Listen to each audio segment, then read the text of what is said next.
আসসালামু আলাইকুম। পরিশ্রমের ফসল আমার সরিষা। এই রকম আরও 2 বস্তা আছে। আজকে সরিষাগুলো ভাঙাতে দিব, তেল কতটুকু হয় আমি দেখাবো। তো শুরু হয়ে গেছে মেলে সরিষা ভাঙানোর কাজ। সরিষাগুলো ভাঙানোর সিস্টেম আমার কাছে খুবই ভালো লেগেছে।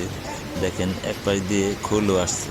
সরিষার খোলটা অনেক কাজে লাগে, এটা গরুকেও খাওয়ানো যায়, আবার মাছেরও খাদ্য, আবার অনেক কাজেই লাগে সরিষা। এই যে সরিষার তেলগুলো দেখেন কীভাবে বের হয়ে আসছে। সরিষা এক পাশ দিয়ে খৈল হইতেছে, আরেক পাশ দিয়ে তেল হইতেছে।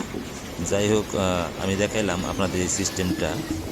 12 কেজি সরিষা দিয়েছিলাম, 4.5 কেজি আসছে, 4.5 কেজি হবে। আর এই খৈল আসছে 7.5 কেজি, মোট 12 কেজি খৈলও চলে আসছে। ঠিক আছে, এইটা হচ্ছে সরিষার খৈল। এটা মাছকে খাওয়ানো যায়, আমার গরু আছে, গরুকেও খাওয়ানো যায়। ঠিক আছে, গরুর কালার চেঞ্জ হয়। এই হচ্ছে আমার সরিষার ফলন। আপাতত এইটুকুই।